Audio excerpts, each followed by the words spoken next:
Well, I think a lot of people outside of the Philippines kind of romanticize about this idea of like a movement in the Philippines, like I don't know, the same way as it was in now and also in Romania or in Argentina a decade ago or something, no? But or like even like a French New Wave before. Um, um, yes and no. I mean, everyone knows each other, filmmakers. We all know each other's works. We don't. I don't think it like people. A lot of people have seen each other's works, but they're familiar with the kind of films that they do. Like this guy is like doing his films in digital, but more or less like kind of a commercial film. And this guy is experimental, mixes formats and stuff.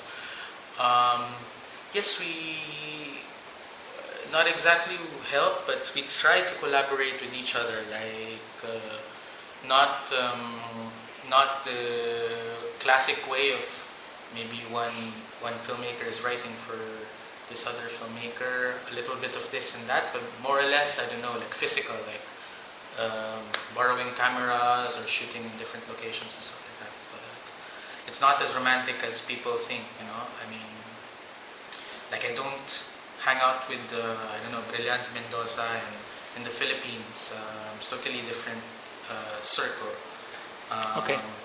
But personally, like I'm very good friends with like Kevin De La Cruz, John Torres, Lav Diaz. I mean, we go out always to drink. We don't, you know, to talk about not just cinema but life, and we can survive without cinema. Just hang out with as friends. So.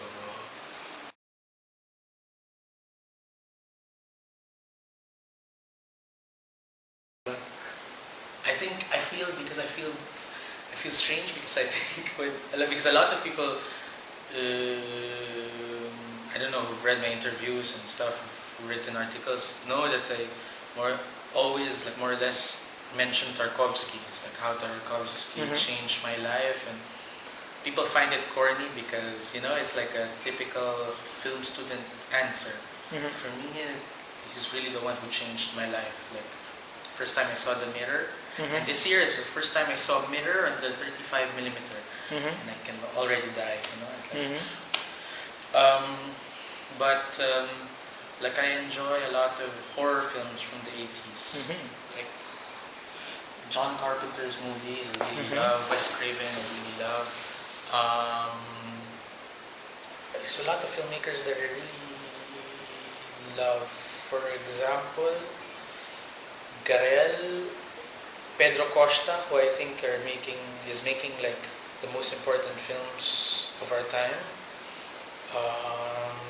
Also like films that don't have any directors. I don't know, like newsreels from the early 20th century.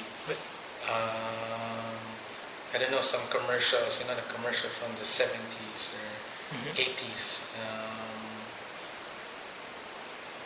Yeah, I mean, I love a lot of stuff, and I try not to like, follow this kind of school or television. I really love television. A lot of people think that, you know, television is crap and it's just, you know, it's a boob shoot, like it's a stupid piece of box. But for me, television is life. Television is my friend. Really? I don't know if you saw now showing. It's the character is like my autobiography, but the character watches like a lot of television when I was young and till now, which is why it feels strange coming to Barcelona, because there's no people don't watch so much television, at least in the city center. People say it's crappy. Yeah, it's like the crappiest television probably in the world, but I don't care. There's something about relationship between the viewer and this box, and they're just showing images all day.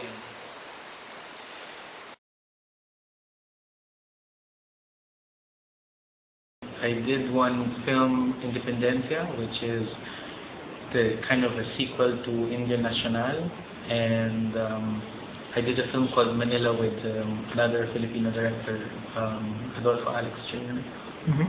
So Yeah, it's one and a half. And tell me about these movies, please. Well, Independencia is, I said, like a sequel to Indian Nacional. Like I'm making this series of films set in the different periods of Philippine history. So India was like a silent film in the Spanish occupation, and this one is like my American film. It's during the American era in the Philippines, and it's also a studio film. The film is shot 99% of it inside the studio with fake backdrops and popular actors in the Philippines, and so far it's like my most narrative film to date. After now showing, this is like a normal narrative film. Okay. And it's like very short. It's like 77 minutes. So yeah. This is Independencia. Independencia. And Manila is is like a tribute to two Filipino directors from the 80s. Like for us, it's like the best Filipino directors. Mm-hmm. One is Lino Broca, which is like the most popular Filipino director. He was the first Filipino filmmaker to be in Cannes, to be in competition, to be in jury, and he died very early. And he did like very political films in the 80s during the dictatorship. And the other one, Ishmael Bernal, he's like lesser known in the world, but equally successful in the Philippines, like critically acclaimed and commercial box office. So we made two films, like a tribute to two of the films they made about Manila during the 80s. One is Manila by Night, and the other one is Lino Broca's Jaguar. So we did like our reimagining of these two films, and we put it together like one film. Like one episode is day, which is mine, and the other is night. So